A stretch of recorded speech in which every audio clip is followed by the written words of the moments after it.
नमस्कार दोस्तों, आपका स्वागत करता हूं इस YouTube channel SK coaching centre पर। दोस्तों आज हम लोग रीजनिंग के एक और नए पार्ट को देखने वाले हैं। ये रीजनिंग का पार्ट नंबर आपका 213 होने वाला है।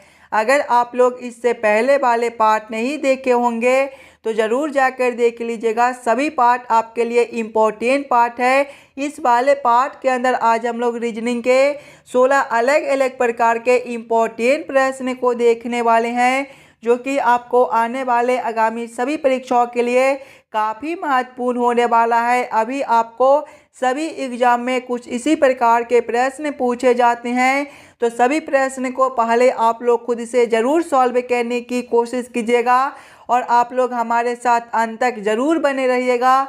सभी प्रश्न को हम लोग एकदम शॉर्ट ट्रिक के साथ सॉल्व करेंगे। तो चलिए हम लोग एक नंबर क्वेश्चन की ओर चलते हैं। ये रहा क्वेश्चन नंबर 1। क्वेश्चन नंबर 1 आपको कह रहा है, नीचे दिए गए प्रश्न में संबंधित संख्या को चुनिए। संबंधित संख्या चुनने के लिए बोला जा रहा है। प्रश्न आपको कह रहा है जिस प्रकार से 2 का संबंध 12 के साथ है, उसी प्रकार से आप लोगों से पूछा जा रहा है 8 का संबंध कौन सा संख्या के साथ होगा, जो इस वाले क्वेश्चन मार्क पे भरे जाएंगे। ये जो प्रश्न है ये आपका नंबर एनालॉजी रीजनिंग का प्रश्न है। और जब भी आपको इस प्रकार के प्रश्न देखने को मिले तो सबसे पहले आप लोग ये समझने की कोशिश कीजिएगा 2 से आपका 12 किस प्रकार से लिखा हुआ है, 2 से 12 हम लोग किस प्रकार से ला सकते हैं। उसी प्रकार से हम लोग सोचेंगे 8 से हमारा कौन सा संख्या बनेगा जो इस वाले क्वेश्चन मार्क पे भरे जाएंगे। सबसे पहले हम लोगों को क्या करना है, 2 से 12 लाना है। अगर हम लोग पहले 2 गुना 6 करते हैं तो ये आपका 12 बनता है। वही सेम आगे करेंगे, जब हम लोग 8 गुना 6 करेंगे तो ये आपका 48 हो जाएगा। ध्यान से देखिएगा, 48 आपका किसी भी ऑप्शन में नहीं दिया गया है, यानी कि ये जो तरीका है ये तरीका हमारा गलत हो जाएगा। कोई और दूसरे तरीके से हम लोग सोचेंगे 2 से 12 लाने को। ध्यान से देखिएगा, तो संख्या 2 है। अगर हम लोग पहले 2 के पावर 3 करते हैं फिर प्लस करते हैं 2 के पावर 2 तो आपका कितना होता है, 2 के पावर 3 जो है ये आपका 8 होता है। प्लस करेंगे 2 के पावर 2 आपका 4 होता है। 8 प्लस 4 जो है ये आपका 12 बनता है। उसी प्रकार से आगे देखिएगा तो संख्या आपका 8 है, यानी कि पहले हम लोग 8 के पावर 3 करेंगे, प्लस करेंगे 8 के पावर 2। ध्यान से देखिएगा, तो 8 के पावर 3 जो है ये आपका 512 होता है। प्लस करेंगे 8 के पावर 2 आपका 64 होता है। 512 प्लस 64 जो है ये आपका 576 होता है। 576 आपका ऑप्शन नंबर डी में दिया गया है, जो कि आपका सही उत्तर बनता है। इस वाले क्वेश्चन मार्क पे आपका 576 भरा जाएगा। क्लियर है। चलिए अगले प्रश्न की ओर हम लोग चलेंगे, क्वेश्चन नंबर 2 की ओर। ये रहा क्वेश्चन नंबर 2। क्वेश्चन नंबर 2 आपको कह रहा है, नीचे दिए गए प्रश्न में संबंधित शब्द को चुनिए। इस बार आपको संबंधित शब्द चुनने के लिए बोला जा रहा है। प्रश्न आपको कह रहा है जिस प्रकार से चित्र का संबंध देखना के साथ है, उसी प्रकार से आप लोगों से पूछा जा रहा है पुस्तक का संबंध कौन सा शब्द के साथ होगा, जो इस वाले क्वेश्चन मार्क पे भरे जाएंगे। अगर आप लोग ध्यान से देखिएगा तो चित्र को देखा जाता है, उसी प्रकार से पुस्तक को हम लोग पढ़ते हैं। पढ़ना आपका कौन सा ऑप्शन में दिया गया है, पढ़ना आपका ऑप्शन नंबर सी में दिया गया है, जो कि आपका सही उत्तर बनता है। जिस प्रकार से चित्र से देखना संबंधित है, उसी प्रकार से पुस्तक से आपका पढ़ना संबंधित हो जाएगा। चलिए अगले प्रश्न की ओर हम लोग चलेंगे, क्वेश्चन नंबर 3 की ओर।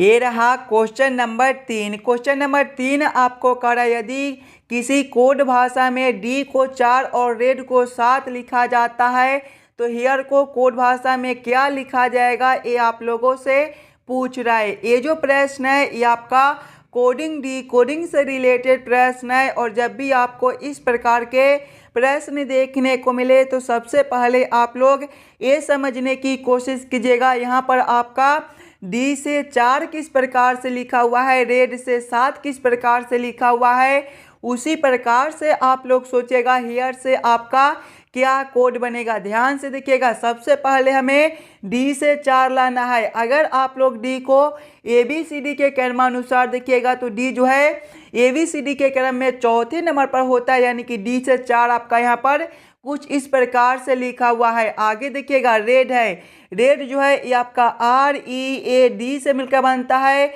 इसके भी सभी अक्षर को हम लोग ABCD के क्रमानुसार लिखेंगे तो आर जो है ये आपका 18वें नंबर पर होता है, ये आपका 5वें नंबर पर होता है, ये आपका पहले नंबर पर, और डी जो है ये आपके चौथे नंबर पर। सभी को आपस में जोड़ कर देखेंगे तो 18 + 5 आपका 23, 23 + 1 आपका 24, और 24 + 4 जो है ये आपका 28 होता है। लेकिन यहाँ पर आपका 7 लिखा हुआ है।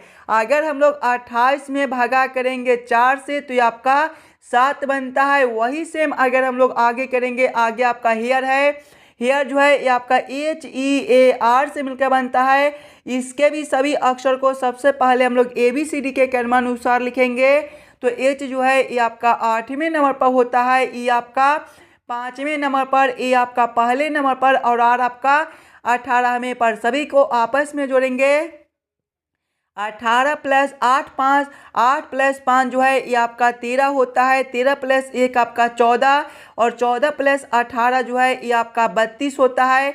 यहाँ पर देखिएगा जोड़ने के बाद 4 से भाग भी दिए थे तो यहाँ पर भी 4 से भाग करेंगे। 32 / 4 जो है ये आपका 8 होता है। 8 आपका ऑप्शन नंबर डी में दिया गया है, जो कि आपका सही उत्तर बनता है। चलिए अगले प्रश्न की ओर हम लोग चलेंगे, क्वेश्चन नंबर 4 की ओर। ये रहा क्वेश्चन नंबर 4। क्वेश्चन नंबर 4 जो है ये आपका वेन आरेख वेन डायग्राम से रिलेटेड प्रश्न है। भाषाएं अंग्रेजी और कन्नड़ का किस प्रकार से वेन आरेख वेन डायग्राम बनेगा, ये आप लोगों से पूछ रहा है। जब भी आपको वेन आरेख वेन डायग्राम से रिलेटेड प्रश्न देखने को मिले तो सबसे पहले आप लोग सभी शब्दों को ध्यान से देखिएगा और उस सभी शब्द में कौन शब्द किसके साथ संबंधित है ये समझने की कोशिश कीजिएगा। ध्यान से देखिएगा तो भाषाएं के अंदर ये आपका अंग्रेजी और कन्नड़ दोनों होता है, यानी कि सबसे पहले हम लोग भाषाएं के लिए एक गोला बना लेंगे और इसके अंदर जो है हम लोग अंग्रेजी और कन्नड़ दोनों को रख देंगे, यानी कि इसका वेन आरेख वेन डायग्राम आपका कुछ इस प्रकार से बनेगा। इस प्रकार का वेन आरेख वेन डायग्राम आपका ऑप्शन नंबर ए में दिया गया है, जो कि आपका सही उत्तर बनता है। चलिए अगले प्रश्न की ओर हम लोग चलेंगे, क्वेश्चन नंबर 5 की ओर। ये रहा क्वेश्चन नंबर 5। दोस्तों ये जो प्रश्न है ये आपका कथन और निष्कर्ष से रिलेटेड प्रश्न है। ये भी प्रश्न आपके आने वाले आगामी सभी परीक्षाओं के लिए काफ़ी इम्पोर्टेंट प्रश्न है, तो पहले आप लोग खुद से ज़रूर सॉल्व करने की कोशिश कीजिएगा। जब भी आपको इस प्रकार के प्रश्न देखने को मिले तो सबसे पहले आप लोग सभी कथन को ध्यान से पढ़िएगा और उस सभी कथन को आप लोग वेन आरेख वेन डायग्राम पर सेट कर लीजिएगा, ताकि प्रश्न को सॉल्व करने और समझने में आपको आसानी हो। देखिए कथन एक आपको कह रहा है सभी कुर्सियां मेज है। सभी कुर्सियां क्या है? मेज है। इसका वेन आरेख वेन डायग्राम आपका किस प्रकार से बनेगा? सभी कुर्सियां मेज है, यानी कि मेज के अंदर जो है वो आपका कुर्सियां हो जाएगा। ये जो आरेख है ये आपका मेज के लिए हो जाएगा और ये जो आरेख है ये आपका कुर्सियां के लिए हो जाएगा। आप लोग नाम भी लिख लीजिएगा। ये आरेख किसके लिए है? मेज के लिए, तो आप लोग यहाँ पर मेज लिख दीजिएगा। और ये जो आरेख है ये आपका कुर्सियां के लिए, तो यहाँ पर आप लोग कुर्सियां भी लिख लीजिएगा, ताकि आपको समझने में कोई दिक्कत ना हो। आगे कथन को पढ़िएगा। आगे कथन आपको कह रहा है कुछ कुर्सियां पेंसिल है। कुछ कुर्सियां क्या है? पेंसिल है, यानी कि पेंसिल के लिए जो आपका आरेख बनेगा वो आपका कुछ इस प्रकार से हो जाएगा। ये जो आरेख है ये आपका पेंसिल के लिए है। अब आप लोग इस वाले वेन आरेख वेन डायग्राम के आधार पर निष्कर्ष को सही या फिर गलत कीजिएगा। देखिए निष्कर्ष एक आपको कह रहा है सभी मेज कुर्सियां है।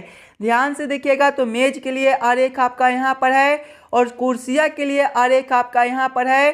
मेज के अंदर आपका कुर्सियाँ दिया गया है, यानी कि सभी मेज आपका कुर्सियाँ नहीं हो सकता है। सभी कुर्सियाँ आपका मेज हो सकता है, लेकिन सभी मेज आपका कुर्सियाँ नहीं हो सकता है। ये निष्कर्ष आपका गलत बनता है। निष्कर्ष 2 को देखिएगा, कुछ पेंसिल कुर्सियाँ है। ध्यान से देखिएगा तो पेंसिल के लिए आरेख आपका यहाँ पर है और कुर्सियाँ के लिए आरेख आपका यहाँ पर है। ये दोनों आरेख आपका आपस में कुछ जुड़ा हुआ है, यानी कि कुछ पेंसिल कुर्सियाँ हो सकता है। ये निष्कर्ष आपका सही निकलता है। केवल निष्कर्ष 2 आपका सही बनता है।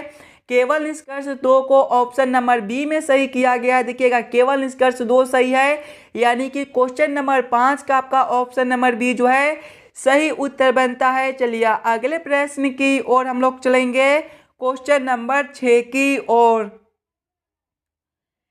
ये रहा क्वेश्चन नंबर 6। क्वेश्चन नंबर 6 आपको कर है, नीचे दिए गए प्रश्न में लुप्त संख्या ज्ञात करें। इस बार आपको लुप्त संख्या निकालने के लिए बोला जा रहा है। ये जो प्रश्न है ये आपका मिसिंग नंबर से रिलेटेड प्रश्न है। यहाँ पर आपका एक क्वेश्चन मार्क है।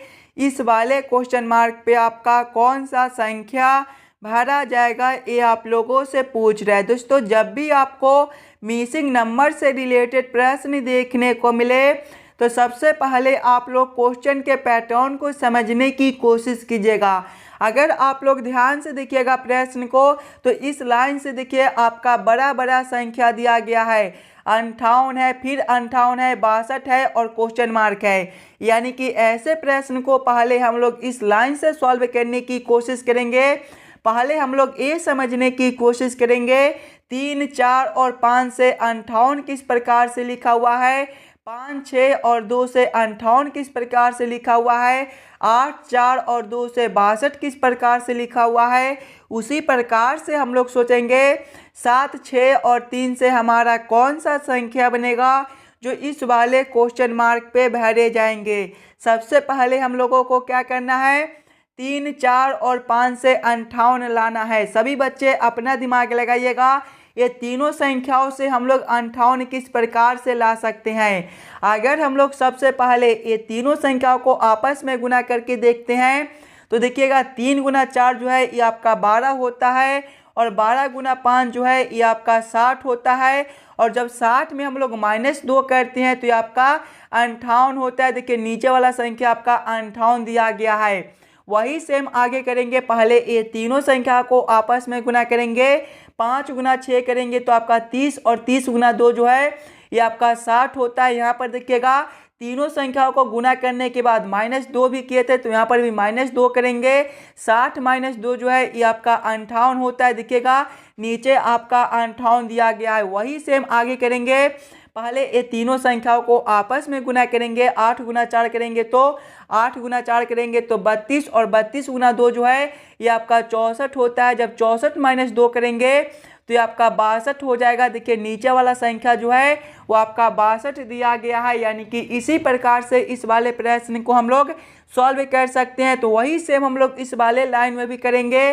सबसे पहले ये तीनों संख्याओं को आपस में गुना कर लेंगे और गुना करने के बाद 2 माइनस कर देंगे। देखिएगा पहले तीनों को आपस में गुना करेंगे तो 7 गुना 6 जो है ये आपका 42 होता है और 42 गुना 3 जो है ये आपका 126 होता है। 126 - 2 जो है ये आपका 124 बनेगा।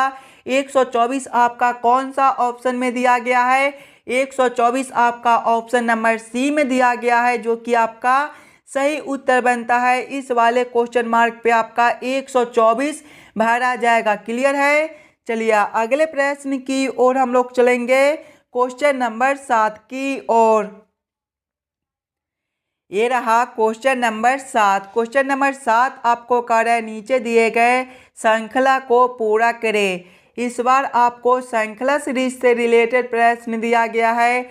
एक श्रृंखला सीरीज दिया हुआ है और यहाँ पर क्वेश्चन मार्क है। इस वाले क्वेश्चन मार्क पे आपका कौन सा संख्या भरा जाएगा ये आप लोगों से पूछ रहा है। दोस्तों सभी प्रश्न इम्पोर्टेंट प्रश्न है, तो पहले आप लोग खुद से ज़रूर सॉल्व करने की कोशिश कीजिएगा। जब भी आपको इस प्रकार के श्रृंखला सीरीज से रिलेटेड प्रश्न देखने को मिले तो सबसे पहले आप लोग श्रृंखला को ध्यान से देखिएगा। श्रृंखला को देखिएगा तो पहले आपका 25 हो जाएगा। 25 के आगे आपका 35 है।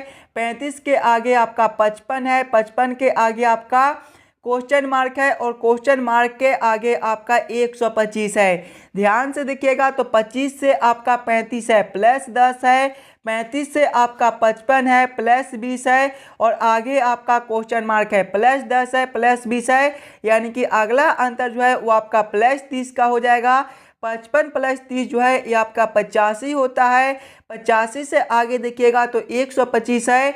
यहाँ पर आपका प्लस 40 है, यानी कि देखिएगा प्लस 10 प्लस 20 प्लस 30 प्लस 40, यानी कि इस वाले क्वेश्चन मार्क पे आपका 85 भरा जाएगा। 85 आपका ऑप्शन नंबर सी में दिया गया है, जो कि आपका सही उत्तर बनता है। इस वाले क्वेश्चन मार्क पे आपका 85 भरा जाएगा। क्लियर है। चलिए अगले प्रश्न की ओर हम लोग चलेंगे, क्वेश्चन नंबर 8 की ओर। ये रहा क्वेश्चन नंबर 8। क्वेश्चन नंबर 8 आपको कह रहा है नीचे दिए गए अक्षर श्रृंखला को पूरा करें। इस बार आपको अक्षर श्रृंखला से रिलेटेड प्रश्न दिया गया है। एक अक्षर श्रृंखला दिया हुआ है और यहाँ पर क्वेश्चन मार्क है।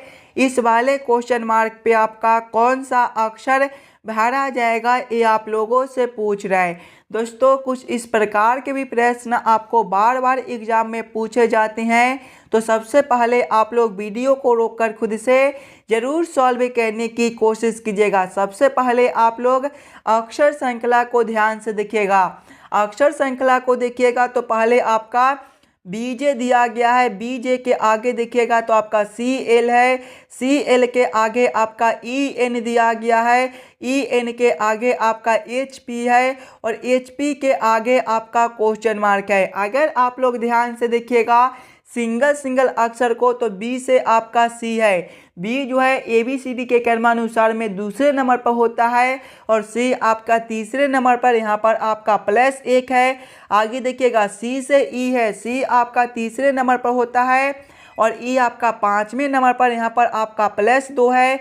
आगे देखिएगा ई से एच है। ई आपका 5वें पर होता है और एच आपका 8वें नंबर पर यहाँ पर आपका प्लस 3 है और आगे आपका क्वेश्चन मार्क है। ध्यान से देखिएगा प्लस 1 प्लस 2 प्लस 3, यानी कि आगे जो है प्लस 4 हो जाएगा। एच आपका 8वें पर होता है। 8 प्लस 4 आपका 12 और 12वें नंबर पर एल होता है। दूसरे वाले अक्षर से देखिएगा तो जे से आपका एल है। जे आपका 10वें पर होता है। एल 12वें पर प्लस 2 है। आगे देखिए एल से आपका एन है। एल 12वें पर होता है। एन 14वें पर फिर से प्लस 2 है। एन से आपका पी है। एन 14वें पर होता है और पी आपका 16वें पर फिर से प्लस 2 है। देखिएगा प्लस 2 प्लस 2 प्लस 2, यानी कि आगे भी हम लोग प्लस 2 करेंगे। पी आपका जो है वो 16वें पर होता है। 16 प्लस 2 आपका 18 और 18वें पर आर होता है। कौन सा ऑप्शन में आपका एल आर दिया गया है। एल आर आपका ऑप्शन नंबर सी में दिया हुआ है, जो कि आपका सही उत्तर बनता है। इस वाले क्वेश्चन मार्क पे आपका एल आर भरा जाएगा। क्लियर है। ये रहा क्वेश्चन नंबर 9। क्वेश्चन नंबर 9 आपको कह रहा है नीचे दिए गए निम्नलिखित शब्दों का सही क्रम बताएं। सदस्य, शहर, गांव, परिवार और समुदाय का किस प्रकार से सही क्रम बनता है ये आप लोगों से पूछ रहा है। सबसे पहले आप लोग सभी शब्दों को ध्यान से देखिएगा और समझने की कोशिश कीजिएगा ये सभी शब्दों का आपका किस प्रकार से सही क्रम बनेगा। अगर आप लोग ध्यान से देखिएगा तो इसमें सबसे पहले जो है वो आपके सदस्य हो जाएंगे, यानी कि 1 नंबर सदस्य के बाद जो है वो आपका परिवार हो जाएगा, यानी कि 4 नंबर परिवार शब्द के बाद जो है वो आपका समुदाय हो जाएगा, यानी कि 5 नंबर समुदाय शब्द के बाद जो है वो आपका गांव हो जाएगा, यानी कि 3 नंबर गांव शब्द के बाद जो है वो आपका शहर हो जाएगा, यानी कि 2 नंबर। कौन सा ऑप्शन में आपका 1 4 5 3 2 दिया गया है। 1 4 5 3 2 आपका ऑप्शन नंबर बी में दिया गया है, जो कि आपका सही उत्तर बनता है। ये सभी शब्दों का जो सही क्रम है वो आपका ऑप्शन नंबर बी में दिया गया है। चलिए अगले प्रश्न की ओर हम लोग चलेंगे, क्वेश्चन नंबर 10 की ओर। ये रहा क्वेश्चन नंबर 10। क्वेश्चन नंबर 10 आपको कह रहा है नीचे दिए गए प्रश्न आकृति का दर्पण छवि चुनिए। यहाँ पर आपका एक प्रश्न आकृति दिया हुआ है। कुछ इस प्रकार का आपका प्रश्न आकृति है और प्रश्न आप लोगों से पूछ रहा है इस वाले प्रश्न आकृति का किस प्रकार से दर्पण छवि बनेगा। जब भी आपको दर्पण छवि निकालने के लिए बोले तो सबसे पहले आप लोग दर्पण को ध्यान से देखिएगा। दर्पण को देखिएगा तो देखिए दर्पण जो है ये आपका कुछ इस प्रकार से दिया गया है। जब भी आपको इस प्रकार के दर्पण देखने को मिले तो प्रश्न आकृति जो है वो आपका नीचे से उलटकर ऊपर चला जाएगा और ऊपर वाले आकृति आपका उलटकर नीचे चला आएगा। यानी कि जब हम लोग इस वाले प्रश्न आकृति को इस प्रकार से उलटेंगे तो आपका किस प्रकार का आकृति बनेगा। सबसे पहले जो आपका इस प्रकार का आकृति दिया गया है ये आपका उलटने के बाद अब कुछ इस प्रकार से आपको दिखाई देगा। आगे देखिएगा ये जो दोनों आकृति आपका ऊपर इस प्रकार से है ये दोनों आपके नीचे अब कुछ इस प्रकार से हो जाएंगे और ये दोनों जो आपके इस प्रकार के हैं ये आपके उलटकर इस प्रकार से हो जाएंगे। देखिएगा इस प्रकार का उत्तर आकृति आपका कौन सा ऑप्शन में दिया गया है। इस प्रकार का उत्तर आकृति आपका ऑप्शन नंबर सी में दिया हुआ है जो कि आपका सही उत्तर बनता है। इस वाले प्रश्न आकृति का सही दर्पण छवि आपका ऑप्शन नंबर सी में दिया गया है। चलिए अगले प्रश्न की ओर हम लोग चलेंगे क्वेश्चन नंबर 11 की ओर। ये रहा क्वेश्चन नंबर 11। क्वेश्चन नंबर 11 आपको कह रहा है नीचे दिए गए प्रश्न में विषम शब्द को पहचान करें। इस बार आपको विषम शब्द चुनने के लिए बोला जा रहा है। जब भी आपको विषम शब्द चुनने के लिए बोले तो सबसे पहले आप लोग चारों ऑप्शन को ध्यान से देखिएगा और समझने की कोशिश कीजिएगा ये चारों ऑप्शन में आपका सबसे अलग ऑप्शन कौन सा दिया गया है। वही ऑप्शन जो है वो आपका सही उत्तर भी हो जाएगा। ऑप्शन ए में देखिएगा तो पराग कोष दिया गया है, ऑप्शन बी में रेटिना है, ऑप्शन सी में अंडाशय है और ऑप्शन डी में पंखुड़ी दिया गया है। ध्यान से देखिएगा तो पराग कोष, अंडाशय और पंखुड़ी जो है ये आपके फूल के एक भाग होते हैं जबकि रेटिना ये आपका अलग बनता है। यानी कि ऑप्शन नंबर बी जो है वो आपका सबसे अलग दिया गया है। तो क्वेश्चन नंबर 11 का आपका ऑप्शन नंबर बी जो है सही उत्तर हो जाएगा। चलिए अगले प्रश्न की ओर हम लोग चलेंगे क्वेश्चन नंबर 12 की ओर।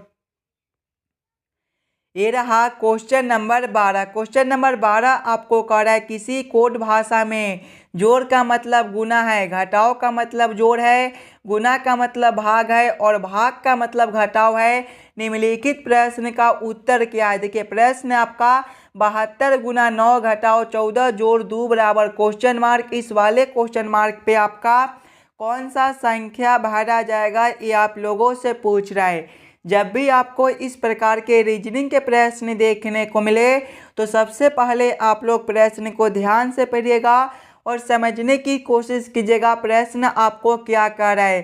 देखिए प्रश्न आपको कह रहा है जोड़ का मतलब जो है वो गुना है। यानी कि इस वाले समीकरण में जहाँ पर आपका जोड़ दिया गया है वहाँ पर हम लोग गुना को रखेंगे। घटाव का मतलब जोड़ है यानी कि घटाव के जगह पे जोड़ को रखेंगे। गुना का मतलब भाग है यानी कि गुना के जगह पे हम लोग भाग को रखेंगे और भाग का मतलब घटाव है यानी कि भाग के जगह पे घटाव को रखकर इस वाले समीकरण को हल कर लेंगे। सबसे पहले देखिएगा तो 72 गुना 9 है। गुना का मतलब क्या है, गुना का मतलब भाग है यानी कि यहाँ पर आपका भागा 9 हो जाएगा। उसके बाद घटाव है, घटाव का मतलब जो है वो जोड़ है यानी कि यहाँ पर आपका जोड़ 14 हो जाएगा। उसके बाद जोड़ है, जोड़ का मतलब देखिएगा तो आपका गुना है यानी कि यहाँ पर आपका गुना 2 हो जाएगा। जब इस वाले समीकरण को हम लोग हल करेंगे तो सबसे पहले हम लोग भाग के काम करेंगे, उसके बाद गुना के और उसके बाद जोड़ के। देखिएगा जब 72 भागा 9 करेंगे तो ये आपका 8 हो जाएगा। जोड़ करेंगे 14 गुना 2 जो है